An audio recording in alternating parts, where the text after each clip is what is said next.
Your family's in the other room, and it sounds like the world is ending. Your phone has dozens of unread messages in a group chat that was completely silent yesterday. 1 billion people are holding their breath over the same moment, and you feel nothing. This is the psychology of people who don't care about the T20 World Cup and what it actually reveals about how your brain works. You're not cold, you're not unpatriotic, and you're definitely not broken, but something is different about the way your mind processes all of this. And once you understand what it is, you might never feel guilty about it again. Let's start with why everyone around you seems to lose their mind every time there's a big rivalry match at the World Cup. In India, that might be India versus Pakistan.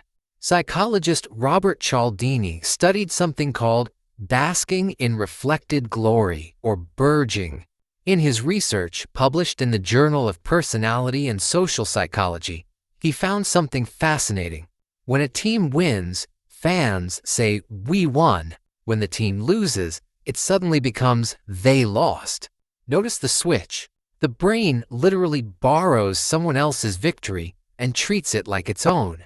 You get a dopamine hit for doing nothing except sitting on a couch in the right country. For people who don't care about cricket, that trade simply doesn't happen.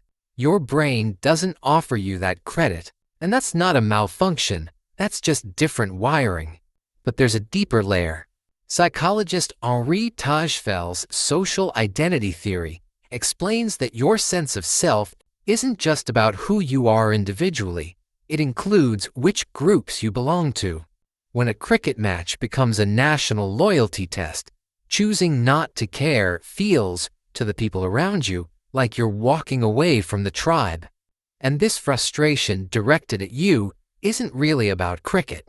It's about feeling like you've stepped outside the circle.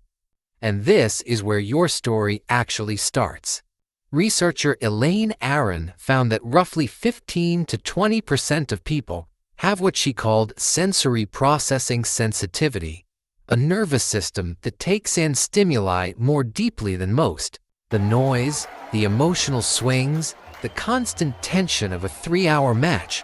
For many people, that's a thrill.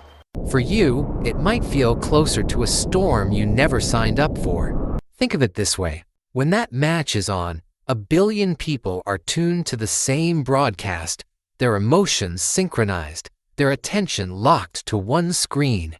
But you are receiving on a different channel entirely. Not a broken one, not static, a channel that picks up signals they can't hear. The pull of a quiet evening, the depth of a book. A thought that has nothing to do with a scoreboard. Their channel is loud and vivid. Yours is quieter, but it was never empty. Picture this. You're 16. It's the World Cup match everyone around you has been waiting for. Your father is leaning forward. Your uncle is pacing. Your younger cousin is wearing a jersey 3 sizes too big. Every ball gets a reaction. Groans, cheers, someone slapping the couch. And you're sitting in the corner, genuinely trying to feel what they feel. You watch the screen, you see what they see, a bowler running in, a batsman swinging. But inside, it's quiet, not angry quiet, not sad quiet, just quiet. And you think, maybe if I watch long enough, it'll click, but it never does. And slowly, over the years, you stop trying. Not because you gave up, but because you realized this channel was never yours. But here's what nobody talks about. That quiet in a loud room doesn't just feel neutral, it can feel like guilt. Because when your father's eyes light up at a big wicket and yours don't, you start wondering if something inside you is missing. And when someone says, "You don't even care about the match," what kind of person doesn't care? That's not a question, that's a verdict. So let me be direct. Not caring about the biggest match of the year isn't apathy. It's emotional sovereignty. Your feelings are not up for majority vote. And loving your country and loving a sport are not the same thing. Confusing the two is how cultures quietly silence people who simply think differently. Everyone asks, how can you not care about India versus Pakistan? But nobody ever asks, what do you care about? And that second question, The one nobody asks, that's the one that actually matters. So what do you actually do with all of this? Here's something I call the honest redirect. It's for that exact moment when someone corners you with, "You don't watch cricket? What's wrong with you?" Step 1. Validate their feeling, not your guilt. Something as simple as, "I can tell this match really means something to you." Step 2. Redirect with genuine curiosity. What's the most exciting match you've ever watched? Step 3. Offer your truth without apology. "It just never clicked for me the way it does for you. I think my brain gets that same energy from something else entirely." This works because it takes you out of the defensive position. You're not arguing, you're connecting, just from a different place. And here's something you can try right now. Think of the last time you completely lost track of time. The last time you were so absorbed in something that the world outside just disappeared. Whatever that was, a conversation, a project, a walk, a page in a book, that's your channel. That's where your brain actually comes alive. Cricket isn't it. And that's not a deficiency. That's a direction. I call this the belonging audit. Because you don't actually lack belonging. You just belong in rooms that aren't built for 1 billion people at once.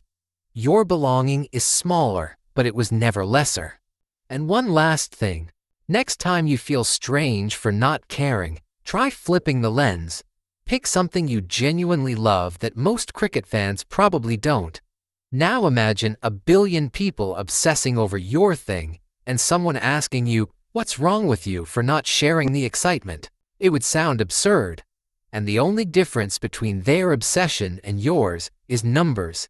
More popular was never the same thing as more valid.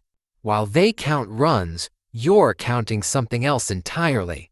While the whole country pauses for one game, you pause for things nobody else would even notice. That's not emptiness, that's depth. Your channel isn't broken, it isn't static, it's just quieter than the one 1 billion people are tuned to right now. But it was never empty. It never was.